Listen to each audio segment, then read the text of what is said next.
ধরে আমার আল্লাহ। আম্মা জান আয়েশা সিদ্দিকা রাদিয়াল্লাহু তাআলা আনহা বলেন, কোন বান্দাকে যদি আমার আল্লাহ প্রশ্ন করে বসে, ওই বান্দাটা সেখানে ধ্বংস হয়ে যাবে, হিসাব দিতে পারবে না। ও মুসলমান, এই চিন্তা কি আমাদের মেমোরিতে আসে না? আমাদের মাথায় কি এই চিন্তা খেলে না?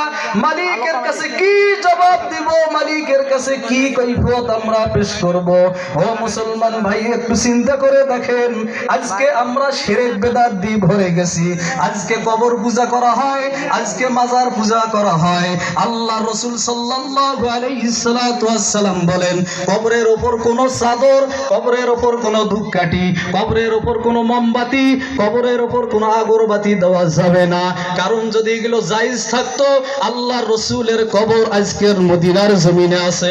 কত হাজী হজ করতে যায় মদিনার জমিনে, একজন হাজীকে আপনি বলতে পারবেন না, হাজী কথা বলতে পারবে যে কবরের ওপর কাপড় বিছা আছে, কবরের ওপর মোমবাতি লাগানো আছে, কবরের ওপর ধূপকাঠি আগরবাতি জ্বলে, একজন হাজীও বলতে পারবে না। কারণ শরীয়তে এটা জায়েজ নাই। আমরা আজকে এরকম এটা ব্যবসার দ্বারে শুরু করে দিয়েছি। অনেকে আবার কবর পূজা করি, অনেকে আবার মাজার পূজা করি, বলেন ঠিক কি না? এ মুসলমান ভাইরা, কবর পূজা করা, মাজার পূজা করা শিরক। যারা কবর পূজায় বিশ্বাসী করবে, তারা ঈমানটা হারাইয়া দুনিয়ার বুক থেকে বিদায় নিয়ে চলে যাবে। এজন্য বন্ধুগণ, আল্লাহ বলেন, কাইফা তাকফুরুনা বিল্লাহ।